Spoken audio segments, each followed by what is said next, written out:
Hello friends, hotel अभिसुचीमध्ये आपलं स्वागत आहे. ज्यांनी अजून माझ्या चॅनलला सबस्क्राईब केलं नसेल किंवा व्हिडिओला लाईक केलं नसेल तर please like, share and subscribe. असेच माझे नवनवीन व्हिडिओ पाहण्यासाठी बेल आयकॉनला क्लिक करायला विसरू नका. चला तर आपली आजची रेसिपी आहे आलू पराठा. चला तर आता आपण रेसिपीला सुरुवात करूया. प्रथम आपण कणिक मळून घ्यायचं आहे. त्यासाठी मी गव्हाचं पीठ घेतलेलं आहे. 3 वाटी गव्हाचं पीठ घेतलेलं आहे. त्यामध्ये आपण 4 चमचे बेसनचं पीठ ॲड करायचं आहे. बेसनच्या पिठामुळे अगदी आपले पराठे आहेत ते सॉफ्ट होतात आणि चवीला सुद्धा खूप छान लागतात. त्यामुळे पराठ्यामध्ये बेसनचं पीठ ॲड करायचं, चव खूप छान येते. त्यानंतर चवीनुसार मीठ आणि अगदी अर्धा चमचा ओवा घातलेला आहे. ओव्यामुळे पोट गॅस धरणार नाही आणि पचनाला सुद्धा आपल्याला हलकं होऊन जाईल. तर आता आपण हे छान असं मळून घ्यायचं आहे.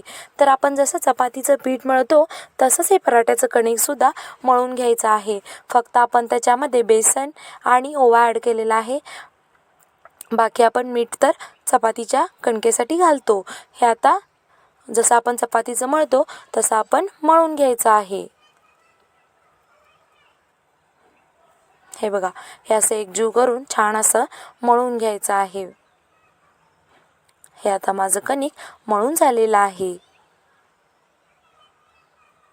त्यामध्ये मी 1 ते 1.5 चमचा साजूक तूप घालून एकत्र करून मळून घेणार आहे.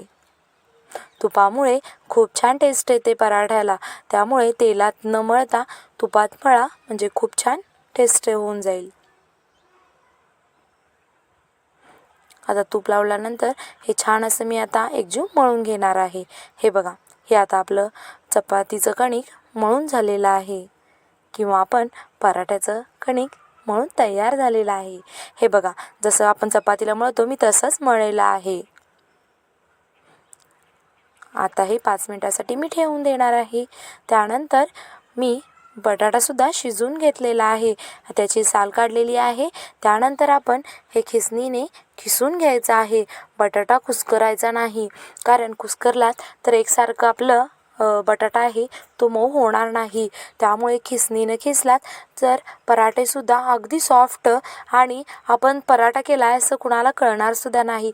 असं चपातीसारखंच त्याचासुद्धा वरचा लेअर दिसणार आहे. त्यामुळे खिसणीने असं खिसून घ्यायचं आहे.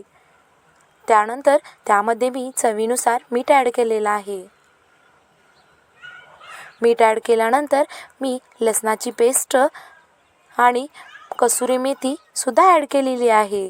कसुरी मेथीमुळे पराठ्याला खूप छान टेस्ट येते आणि बारीक चिरलेली कोथिंबीर. हे आता आपण एकजीव करून घ्यायचं आहे सर्व. कसुरी मेथीमुळे आपल्याला आलू पराठ्याला अगदी मेथीचा पराठासुद्धा अधूनमधून त्याची टेस्ट लागते.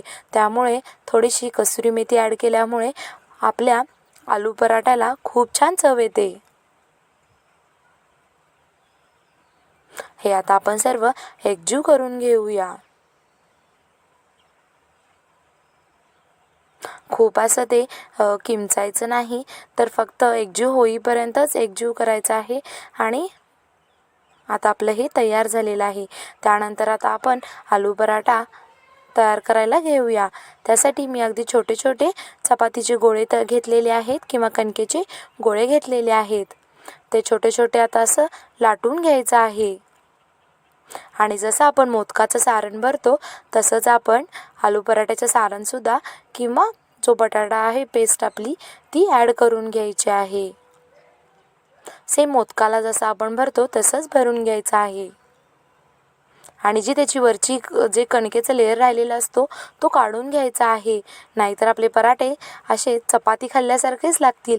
त्यामुळे अगदी कणकेचा सुद्धा छोटा गोळा घ्यायचा आणि आपला जो बटाट्याचा आपण जे सारण तयार केलेलं आहे ते सुद्धा त्याच साईजचं घ्यायचं आणि एकसारखं हलक्या हाताने लाटून घ्यायचं आहे. खूप दाबून सुद्धा लाटायचं नाही. हे बघा, हे एकसारखं असं लाटून घ्यायचं आहे.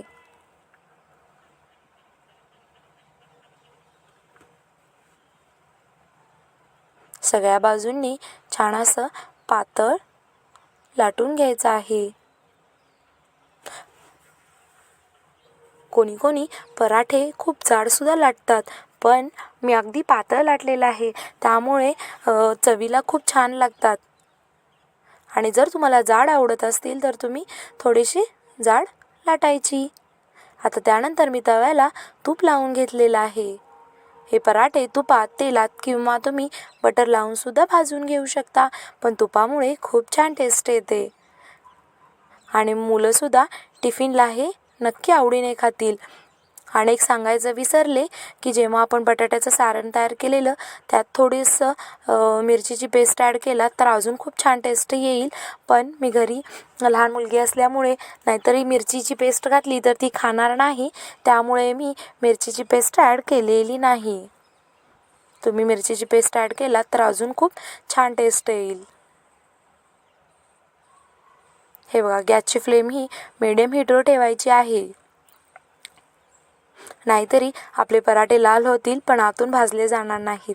त्यामुळे गॅसची फ्लेम ही मिडियम हीटवरच ठेवायची आहे. हे बघा, आता आपला पराठा भाजून होत आहे.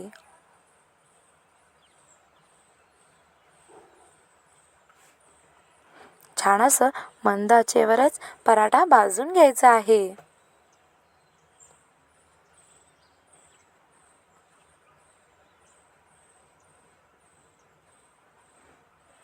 आता मी दुसऱ्या बाजूला सुद्धा तूप लावून घेतलेलं आहे आणि आता ती सुद्धा बाजू मी भाजून घेणार आहे.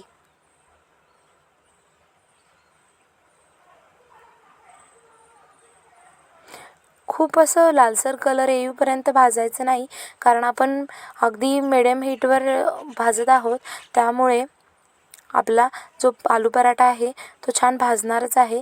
त्यामुळे गॅसची फ्लेम ही मिडियम हीटवर ठेवायची आणि अगदी थोडासा लाल कलर येईपर्यंतच भाजून घ्यायचा आहे, नाहीतर ते करपूस लागेल आपला पराठा. थोडंसं असं प्रेस करून भाजून घ्यायचं, जेणेकरून पटकन होईल आणि आपली जी पराठा आहे तो सगळीकडे भाजून सुद्धा होईल आणि क्रिस्पी सुद्धा आपला पराठा लागत आहे. त्यामुळे तुम्ही सुद्धा नक्की ट्राय करा. धन्यवाद.